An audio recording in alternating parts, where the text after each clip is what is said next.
ሰላም እንዴት ናችሁ? ጤና ይስጥልኝ። ፈቃዱ እባላለሁ ከየስ ኢትዮጵያ። እንደምታውቁት በቅርብ ጊዜ ቡና ላይ የሚሰራ ቢዝነስ እየከፈትን ያለነው። አዲስ አበባ ያላችሁ ወይም ደግሞ የተለያየ የዓለም ክፍል ላይ ያላችሁ በአስመጪ ላኪ ሊሆን ይችላል፣ በቀጥታ ግብርና ምርት ሊሆን ይችላል፣ በማሽነሪ ንግድ ሊሆን ይችላል፣ መምህራን ልትሆኑ ትችላላችሁ፣ ሆስፒታል ሊኖራችሁ ይችላል። የትኛውም ቢዝነስ ላይ ብትሳተፉ አብረን እንስራ እያልናችሁ ነው። እንዴት ነው አብረን የምንሰራው?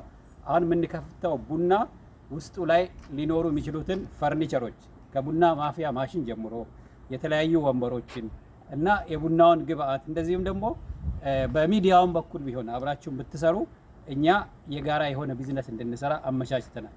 ለምሳሌ እኔ በየስ ኢትዮጵያ በኩል የኢትዮጵያ ወጣቶችን ማገዝ ፈልጋለሁ። ለዛ የስ ኢትዮጵያ ኮርነር የሚባል ከአራቱ ኮርነሮች አንዱ ለየስ ኢትዮጵያ ለዚህ ቢዝነስ ደግሞ ወንበርና ጠረጴዛ በነፃ ገዝቼ ላስረክብ ማለት ነው። ቢዝነሱ ከኔ ምን ያገኛል?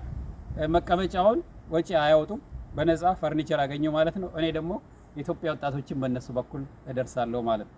ስለዚህ አብረን እንስራላችኋለሁ። ጨዋታው ተጀምሯል። ኑ አብራችሁን ስሩ። በጣም አመሰግናችኋለሁ። ፈቃዱ ነኝ። ራሴን በራሴ ደግሞ ጋዜጠኛ ነኝ እንደምታውቁት። ታንክ ዩ